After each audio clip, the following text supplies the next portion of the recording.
Okay. Beat the best team in the East. Okay. Well, damn, Kings. Okay, Kings. Okay. I don't know where that came from, but okay, I'll take it. Yep. Beat the best team in the Eastern Conference. Yep. Let's go. They have not punted on the season. This is a team that is still learning each other, still learning each other's chemistry. It's a new team put together at the All-Star break. All right, excuse me, at the trade deadline. So these guys are still learning each other, I guess. You know, they're on each day they're either giant killers or they're not meeting expectations. You know, one of the two. Wild team, roller coaster ride of a team, but this victory actually pushes them up to 9th place. So I'll take it. In a back and forth game in Cleveland, where Levine was able to hit 7 threes, the Sacramento Kings pulled it out in the end and were able to close out the game with the excellent victory against the East Coast Conference best team in the Cleveland Cavaliers. And the Sacramento Kings defeat the Cleveland Cavaliers in Cleveland 120-113. And the Sacramento Kings are currently 38-40 and are in 9th place currently, a half a game above the Mavericks and 3 games above the Suns, who have lost another game and are quickly falling out of any type of contention for the play-in tournament. And the Kings are already eliminated out of 8th. They cannot get 8th, but that's okay. Winning these games will keep them in 9th and keep them in home court advantage for the play-in versus the Mavericks. So the Kings they need a win. They need a couple more wins, a few more wins. The Mavericks have lost 2 recently, and the Kings have won 2 recently. So Thunder still in first place with no chance of anybody catching them. They have already clinched the conference, and the Rockets have clinched their division and are 52-27. And there is still a battle for 3rd place, with 3rd place to 6th place only a difference of 2 games. So the West is still up for grabs as far as the play-in seeding. So that's going to be fun to watch these next few games between the Lakers, Nuggets, Clippers, Warriors, and Timberwolves, and the Grizzlies. So stay tuned to that. Should be some good games coming up. Hey, and if you can, I appreciate you for clicking that button to play this video. I have some really good analysis. Hopefully you're here for the whole video. You're going to want to hear what I have to say. Real quick before I get into it though, can you please click that like button? Go ahead and click that like button for me so you don't forget. Also click that subscribe button if you're into NBA talk, basketball talk, Kings news, anything like that. I ask, please click the subscribe button. We're a new channel, but we're trying to grow, and we want to do some fun watch party stuff and some other entertaining stuff later on. So you're going to want to be subscribed for that. And I would like to say welcome YouTube to all my friends, my folks.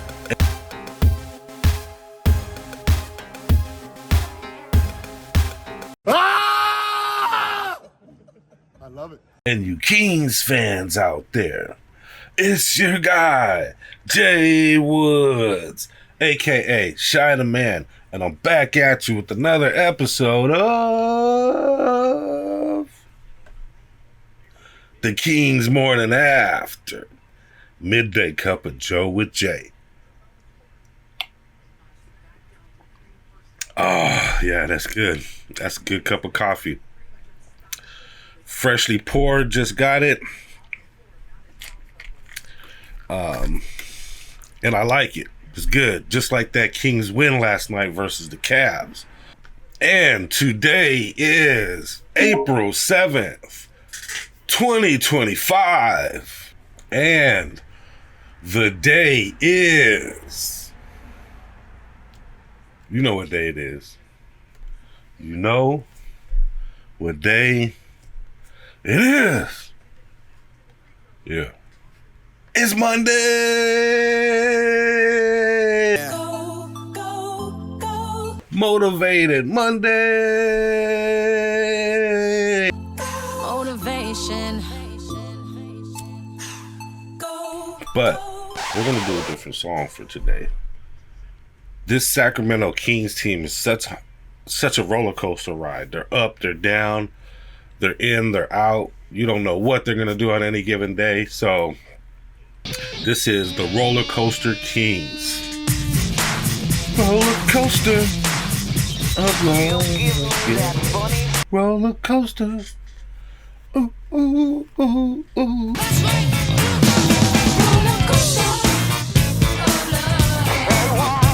I don't know how to do an R. I feel like I'm throwing up gang signs, so we'll just say Roller Coaster Monday.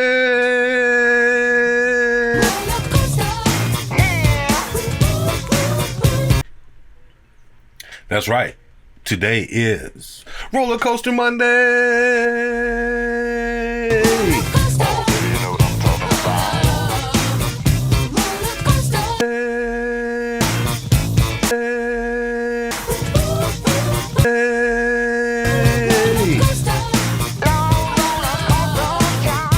Roller Coaster Monday.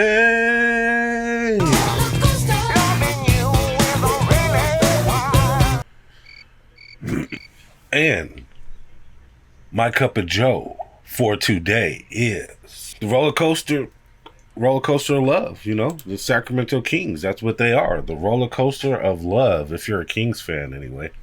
Never really know what you're gonna get. Is Zach LaVine gonna score 30? Is he gonna score 40? Is he gonna score 10?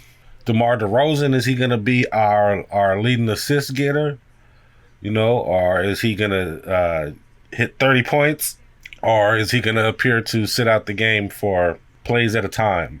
In a game where we didn't have Keegan Murray, Sabonis came out of the gate looking real hungry, looking real angry, looking real dedicated to getting this team into this play-in. And it was good to see. He had a very good game. And in my opinion, yes, we have guys that are very good athletically. LaVine, very good shooters like DeRozan, clutch midi game. We got our guy Malik Monk on this team, Keegan Murray, Keon Ellis. But the true glue and the true main factor and foundation of this team, in my opinion, is Domantas Sabonis. Does Domantas Sabonis get you 40 points, or can he get you 40 points like LaVine? No, but he can get a triple-double on any given night. And he will give you over 10, 15 rebounds a night. And he will average about 20 points per game. He's pretty solid in those numbers. And he also he gets over 5 assists per game. I'm not sure what his average is, but, you know, like last night, he had 7 assists. You know, he's that all-around foundation for the Kings. The Kings need to try to keep Sabonis. I'm not sure what's going on with him. He wants clarity on where the team is going. Hopefully that doesn't mean he wants to be traded up out of the city, because in my opinion, Sabonis is a very good big man. There's not a ton of great big men in the league. Can you find a guy that's more athletic? Maybe. Can you find a guy that blocks shots and is more athletic? Maybe. But you're not going to find a guy that's more consistent, more of a blue-collar worker, and gets more stats per game. Not a center anyway. Not a big man that gets more stats and fills more boxes than Sabonis does, and he brings that hard hat to work every day. So my opinion, I believe the Kings should try to hold on to Sabonis, address his concerns in the offseason, and try to keep this guy on the roster. Zach LaVine, as we can see, this guy can score 40 points on any given night. It's almost too easy for him. This guy should never score under 20 points in a game, in my opinion. You know, I know people go through things, and sometimes, you know, people are in slumps or not shooting well, but he can do anything. He can drive to the basket. He's so quick. He gets to the basket so easily. If the shot's not there, drive to the basket. Zach LaVine needs to be more consistent. He needs to stay consistent. He needs to stay on this level that he was at tonight. And yeah, it helps going 7 for 11 from three-point land. I understand he had a very good three-point shooting night. But yet and still, If you're not hitting your threes, you drive to the basket. You get the easier shots. And in the absence of Keegan Murray, to be honest, these guys played very well.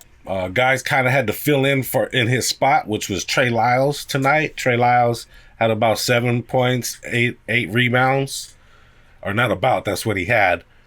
So, I mean, that's kind of comparable to what Keegan Murray brings. I mean, Keegan Murray should be averaging more than 10 points a night, more than 12 points a night. You know, in my opinion, Keegan Murray should be more consistent in getting about 20 points per night.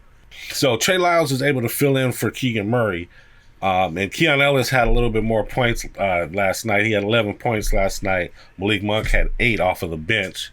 So it seems like Doug is kind of going with this lineup with Keon Ellis starting and Malik Monk kind of being that spark off the bench, which is cool. I mean, in my opinion, I'd rather have Malik Monk starting, get all of that point production throughout more of the game.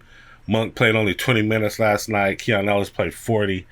And he's a good assist getter. Ellis and Monk playing point guard, in my opinion, is about the same thing. I mean, it's about the same thing. You're going to get about the same amount of turnovers. You're going to get about the same amount of assists. Points, you know, I believe Monk will score a little bit more than Ellis. Doug is working the lineup. He's trying to get the most out of these guys. Guys like Valanciunas didn't play that much. Devin Carter only got 7 minutes, but he had some good defense in the game. And Isaac Jones even got in there and got to rough some guys up a little bit. So it was good to see Isaac Jones in the game developing a little bit as well. But as far as the game last night, it was really good to see the Kings play. They played cohesively. Domantas Sabonis was in there like a bull in a china shop. He didn't care who was around. He was going to get his buckets. He was dunking on guys. He was playing with force, and it looked good. The team was playing cohesive. Levine was hitting shots, which looked great. The way this team played against the Cavs is the way the team needs to keep playing going forward. So, bottom line, the Kings morning after, bottom line. Today's bottom line is, you know, Levine is not going to hit 7 threes every night, but yet and still, he can drive to the basket very well. Drive to the basket on those days you're not hitting. The way they played tonight was good. I saw Levine being very aggressive in what he was doing. He would pass the ball, cut around, and he would bring himself back up to the top of the key, almost like the main factor or the point guard. You know, and I think that's a good position for him. He can drive, he can pass, he can shoot. So go to the top of the key. That's fine. DeMar DeRozan, wing. Keon Ellis, wing. He kind of defers to the better players, the better offensive guys anyway. So wing. Domantas Sabonis, you know, inside. And Trey Lyles, wing to inside, back and forth. And the chemistry was good. It worked. This game, to me, should show the Kings that they're good enough to beat any of these teams in this league. Whether it be the best team in the league like the Cavs, the former champs like Boston, which they beat. They got to stop playing down to the level of their opponents. They did that a lot more last year than they did this year. But losing to the Wizards was just such a bad look. And getting blown out by the Orlando Magic by 30 in a listless game was just such a bad look. So, you know, this is our team. This is our roller coaster. This is our roller coaster of love right here.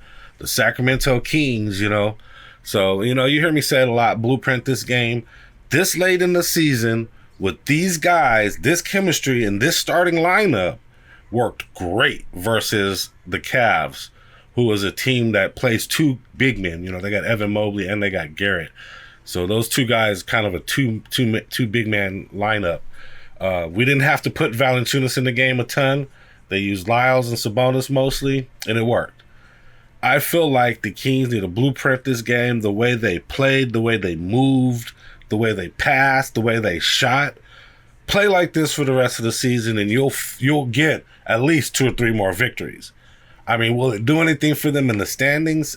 Not going up, because they can't even get to 8th anymore. But it will help them from falling back to 10th or even under. The Kings want to have that home game in 9th place in the play-in. So play like this. Keep trying to get victories. Victories are not going to hurt you, but losses will. They're above Dallas by a half a game. Keep pushing that. Keep pushing that. Push that to the limit. Win, win, win. Blueprint this game where you just beat the best team on the East Coast. Going forward, play like this. Do these things that you did, and you can win some more games. That's my bottom line. And that's my cup of joe. French roast with 1 creamer. I'm going to give you some quick stats. And for this game, this 120-113 victory where they beat the best team in the league or best team in the Eastern Conference by 7 points. The Kings had a phenomenal first quarter. They fell off a little bit in the second quarter. They were down by 1 at the start of the third, but then they had a absolutely wonderful third quarter, scoring 35 points. Cavs tried to come back in the end, but it wasn't enough, and the Kings ended up winning 120-113. And for the Cavs, their leading scorer was off the bench, Ty Jerome, with 20 big points. Donovan Mitchell had 19. The Kings were able to stop him from going too crazy on them. He did get injured around the third quarter and was out for a while, but he did come back as well. But they didn't allow him to go crazy. They had a few guys in double figures. Their leading assist getter was Darius Garland with 7. Max Strauss also had 7. Leading rebounder was Evan Mobley with the big 9 rebounds on the night. And for your Sacramento Kings, their leading scorer was Zach LaVine with a huge 37 points. DeMar DeRozan with 28 big points, and Sabonis with 27. All 3 of those guys, that's a pretty good 3-pop right there, if they can score like that every night or for the rest of the season. And then leading assist getter was DeMar DeRozan and Domantas Sabonis, who teamed up to pass the ball around and got the team 14 assists by themselves. Leading rebounder was Domantas Sabonis, as you would probably guess, with 9. And Trey Lyles pitched in with 8, which is great. And team stats, both teams shot about 53% from the field. Cleveland Cavaliers hit about 2 more field goals than the Kings. The Kings hit 4 more 3-pointers than the Cavs and was 42% on the night. Cavs only 26% on the night. And the Kings also hit 7 more free throws than the Cavs and were 81%. Cavs had a really bad time shooting from free throw with 56%. Total rebounds was even with 39. Assist to turnover ratio, Kings 25. With 14 turnovers, which is pretty okay. But the Cavs had 31 with 16 turnovers, which is also okay, not that great. Points in the paint, Cavs actually had 20 more points in the paint, which is crazy because the Kings had a lot of points in the paint, but they were shooting well, and that's why there wasn't as many points in the paint. Let's give the Kings an eye test. Eye test? Eye test. So for this eye test, we're going to check out the third and the fourth quarter, which is when the Kings pretty much took over in the third and then pretty much dominated and closed out the fourth, which is what you're supposed to do. Close out the end of halves as strong as you can. And as you can see, at the start of the third quarter, the Cavs were up by 2. Absolutely incredible number. I can't believe a guy. Keon Ellis was hot for the night. He only ended up with 7 points, but his 3-point shot was on. Excuse me, he had 11 points. It's getting more aggressive too. The Cavs are turning up the heat, trying to beat Monk playing that 2-man game. Sabonis dunking on people's heads. Tops. Either club has been 7. DeRozan wheels one off to LaVine. The threes be too easy for LaVine, who was hot from 3-point range on this night. And DeMar DeRozan with that OG Michael Jordan post-up, spin around layup game. Jerome comes over for help. That one was off. Oh, found LaVine. Not a good idea because he was hot from 3 tonight. Very smooth looking shot from about 35. LaVine showing you he has a little mini game as well. Can't leave him open from anywhere on the floor. Action in 10th place in the West. And DeRozan doesn't just have midi game; he has range as well. Yeah, they're firing on all cylinders. We got to do a better job. Like I say, just trying to get. Found a wide open guy there. And that's the end of the third with the Kings up by 12. Mitchell to the basket. He lays it up and in, and Donovan Mitchell has a chance for the three-point play as he fires up this crowd. And there was moments when it felt like the Cavs were going to come back. They would get a three-point play. They got a bunch of three-point plays last night. They'd get a steal or something like that, get an and one. Donovan Mitchell would get an and one. He tried to bring them back, and there was times when they actually did come back, and a point when they even went up by 1 or 2. I want to say in the fourth, but the Kings were able to overwhelm them offensively and close them out defensively to finish with that 7-point victory. DeRozan going to the basket aggressively. DeRozan with the Midday game. It seems like every time he shoots, it should be an and one. It seems like he's always getting hit and knocked to the ground and making the shot. DeRozan, always on point. Now right there, the Cavs went up by 1 point with 6.5 left in the game. But Levine was not having it. Levine with the three-point range on fire, cooking like fish grease. The sidestep three, it was actually a 2, but it looked like a sidestep 3. DeRozan has added that to his game.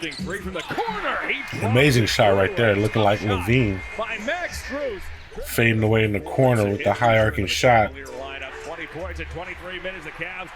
They abused Levine, took the ball from him, stole his lunch money for the dunk. It was Garrett. And with 5 minutes left, the Cavs were up by 1. And I think they thought they were going to go ahead and overwhelm and overtake the game, but that did not happen. DeRozan with excellent passing to Trey Lyles right there. Trey Lyles with the easy dunk. Kings up 1 right here. Sabonis muscling up against 3 people. Keon Ellis on point, on target. He was hitting his 3. Garland off the Strus. He sidesteps DeRozan. Strus with an excellent shot. Strus was an excellent find in the draft. Ellis returns it up top to DeRozan. What's DeRozan going to do from the top of 3? He's going to fake you in, step back 3. DeRozan with the added back step 3 game that he added to his game this year. And at this point, the Kings are up by 2 with 2 minutes left. What's Levine going to do at the top of the wing? He's going to do a step back 3 and whop. He's going to hit it.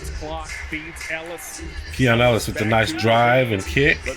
Levine was forced off of the 3 with the beautiful drive and lefty layup.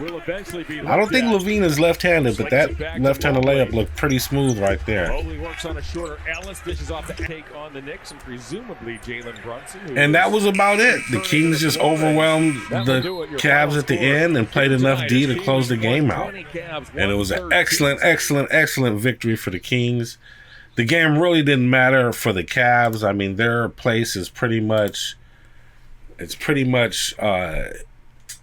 engraved in concrete at this point. They are now 62-16 with that loss, and the Celtics are 52-20, and they are 4 games behind. So it'd be pretty hard for the Celtics to even catch them at first place, but I don't really think the Cavs are worried about that at this point of the season. I think they're more concerned about keeping their guys healthy and probably resting. Although they did not look like they were resting in that game. They were trying to win that game, and the Kings were able to close it out. Next up for the Sacramento Kings, they will be facing Detroit tonight in Detroit, 4 p.m. Be there or be square. And also, please subscribe to my channel so that you can catch the next analysis, the next post-game analysis the day after tonight of the Kings morning after. And the Detroit Pistons are led by the good upcoming young guy, Cade Cunningham.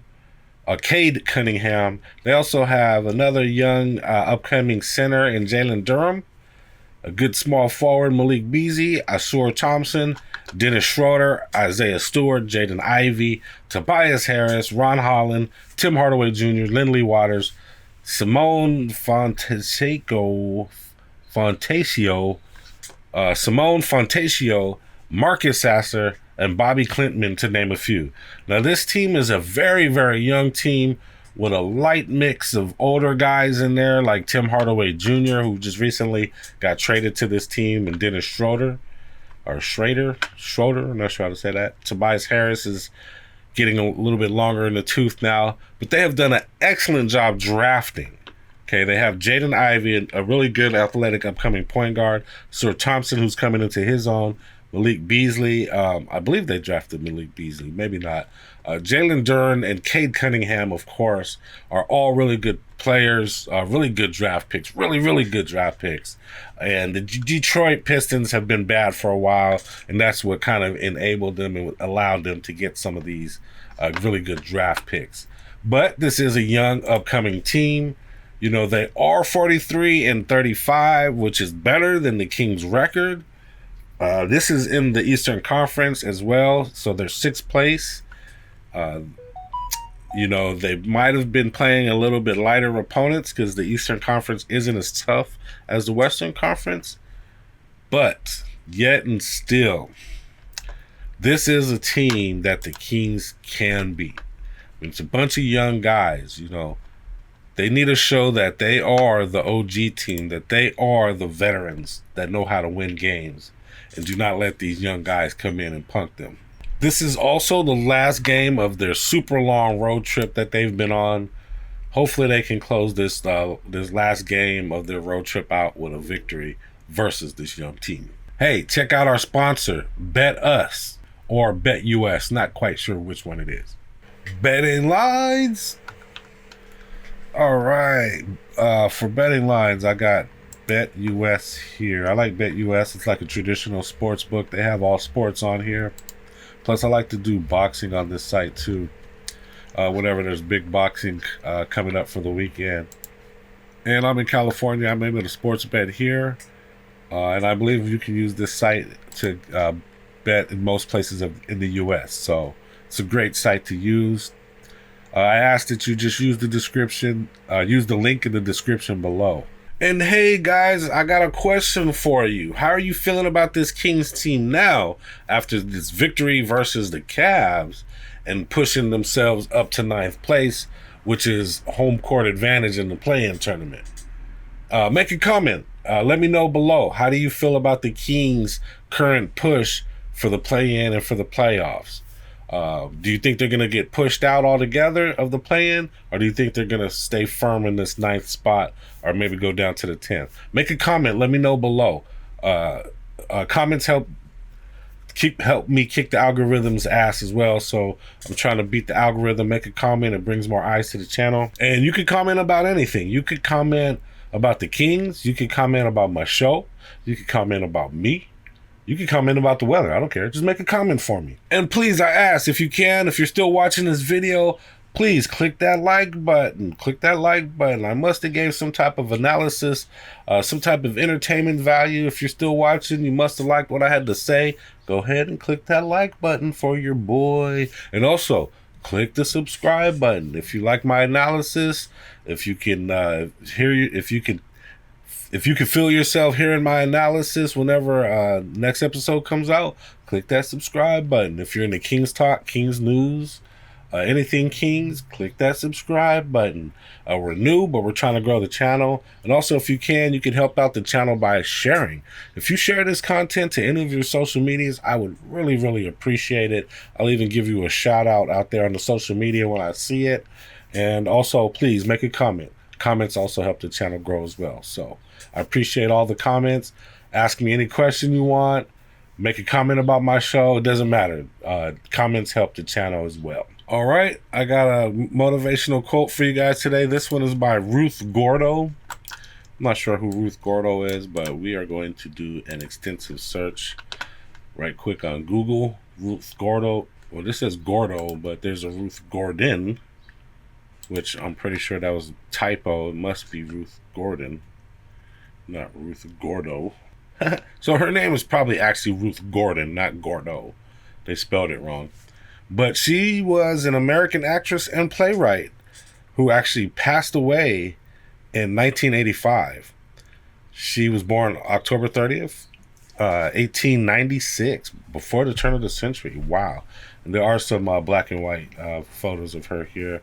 Looks like she was in the movie Rosemary's Baby, and she's an Academy Award winner and has been in a few movies. So she was an actress from back in the day.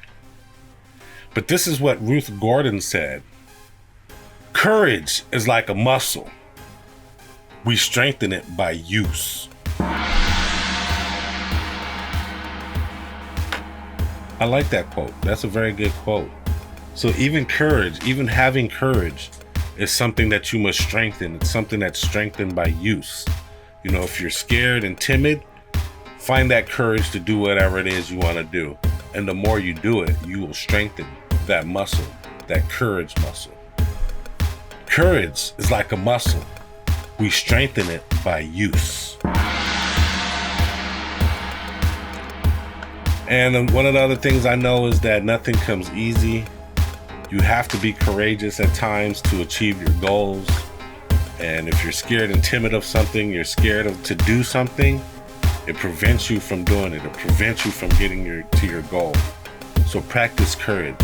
Practice doing courageous things. Practice doing uncomfortable things. And I guarantee you will grow your courage like strength in a muscle. And that's pretty much all that I have for you guys today. I really appreciate you tuning in. Appreciate you for clicking on my video. Appreciate you for watching this far. Hopefully you have clicked that like button, and hopefully you're subscribed.